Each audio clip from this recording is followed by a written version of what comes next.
How's it going, everybody? Welcome to the first PES 2021 Master League video on the channel.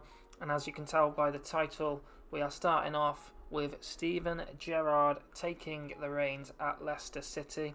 And what I see is a fairly realistic appointment if Leicester were to move away from Brendan Rodgers, or Brendan Rodgers was to move away from Leicester.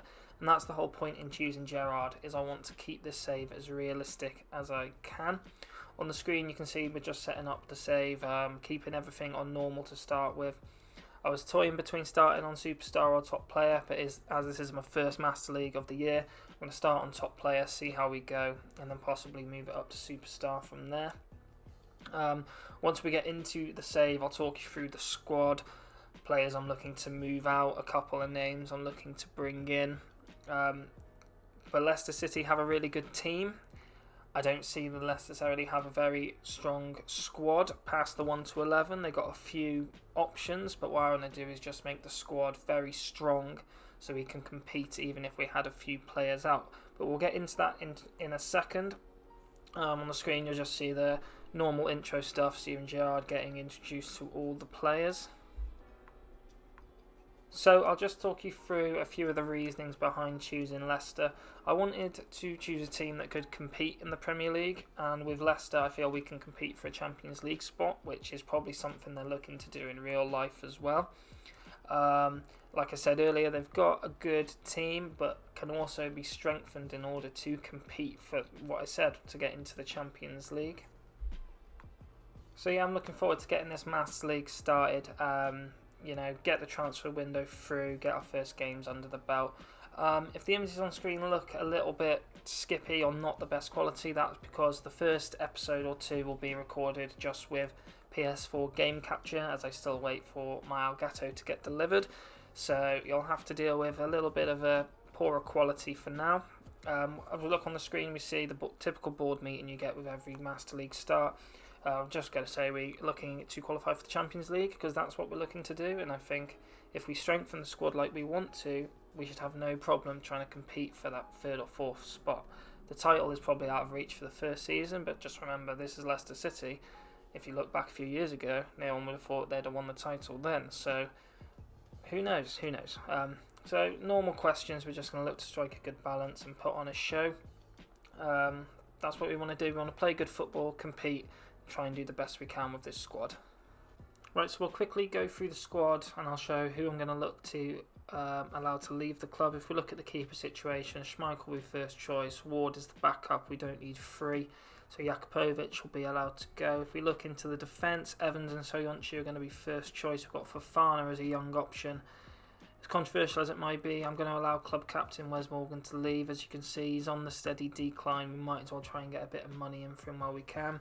It's the same scenario with Christian Fuchs. He's another one of the title winners, but we just need to make room for more additions into the squad. Another we're going to allow to leave, Daniel Amate. He's never really hit anything at Leicester, so we're going to allow him to go. If we look in the defensive midfield option, we've got Ndidi and Chowdhury, who I like in the midfield, so we don't need three, so Namplis, Mendy surplus to requirements. Tielemans and Pratt, brilliant options. Leicester, I think you pronounce it. We're going to allow him to go out on loan. He's a young player. In the wings, we're very strong. Harvey Barnes, Jose Perez, Timothy Castagna, very versatile player.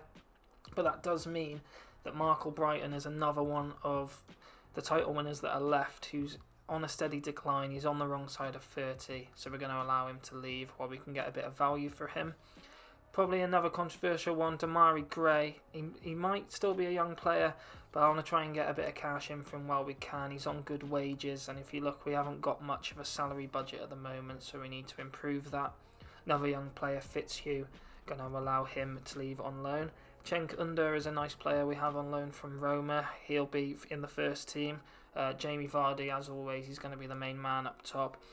He's on the steady decline, but if we bring in a young striker who can just help as an understudy, that's what we'll look to do. Islam Slimani is a player I'm not going to get on with, so we're just going to allow him to leave. We can get a good chunk of money in for him.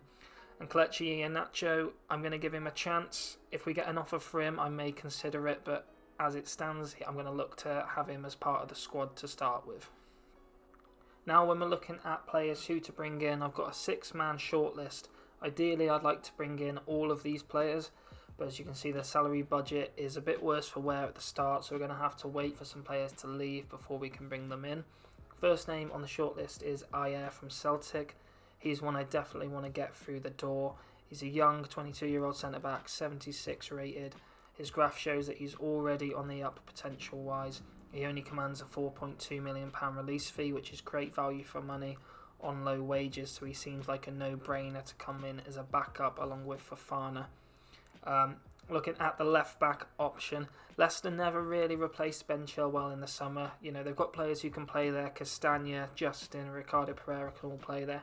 But I want a top-quality, world-class left-back to come in and make that place his own, and I want Tagliafico to be that man. He's valued at 28 million. He doesn't have a release clause, so I reckon we could get him in the region of about maybe £35 million. The only thing with Tagliafico is his wage demands. He's already on 63. He's going to want more than that, so we're going to have to wait for players to leave before bringing him in.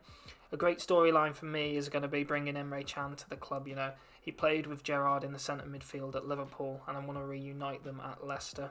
Strangely, he's not at Dortmund. I have implemented the Bundesliga update, but he's not there. He's just marked as being a German. That's fine. His versatility is what really interests me. He can play centre-back at a 77, CDM at an 80 or centre-mid at an 83, and that versatility could be crucial as the season goes on. For me, I think he's a no-brainer to bring in, but again, it relies on if we can get some players out the door first. Another great option would be Jonathan Okone, 80 rated attacking midfielder from Lille, 22 years old.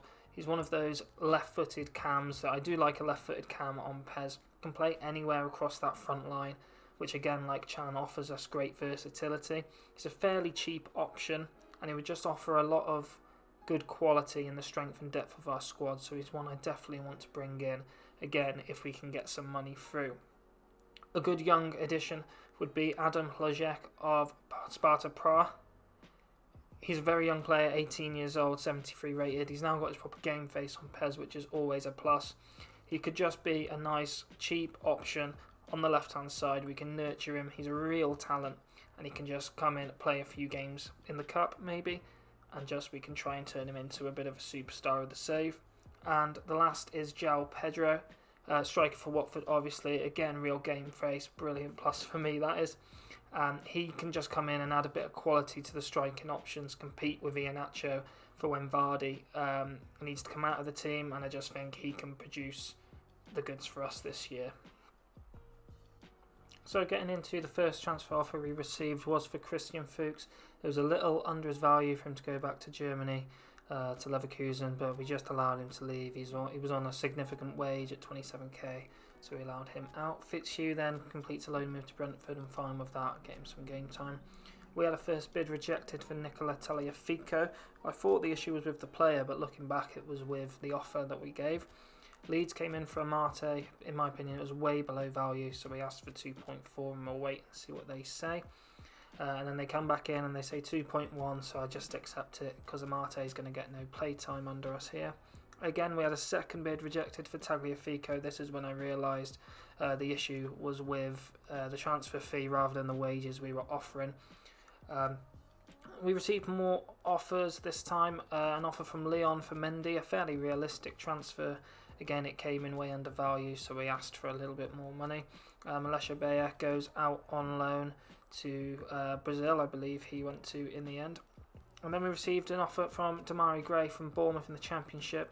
It was a couple mil undervalued, so I asked for an increase in his transfer fee to let him go. You'll see in the background, I thought a good tactic would to be just get these deals agreed, and then we can just confirm them when we have the money to do so. I thought that was better than having to wait a couple of days after submitting the offer to then be able to confirm it. So if we get all these deals across the line, then it just comes down to getting the money in to confirm them at a later date. We had a cheeky offer from Man United for Kasper Schmeichel. We rejected outright. He's our number one goalkeeper. Leon upped the offer to 4.4 million for Mendy. I'm going to allow him to leave for that. It's a good offer. He's not going to get much game time. Forest came in with a real lowball offer for Mark Albrighton, so we asked them to significantly increase that if we're going to allow him to move across the East Midlands. And Demarai Gray leaves for 9.7 million. I probably could have got more, but I'm just going to allow him to leave for that. We agree the deal for Tagliafico, £42 million, 95 grand a week. We get him over the line, and then I decided to agree the deal for Emre Can as well. It was a fairly cheap deal in the end to bring in Can, so we get Tagliafico and Can over the line. Unfortunately, they're not going to be able to be in the team for the opening day against Wolves, which you will see in the next episode. So make sure you keep your eye out for that. We're up against Wolves and Chelsea, and we'll finish the transfer window. So I'll see you for the next one. Cheers for watching.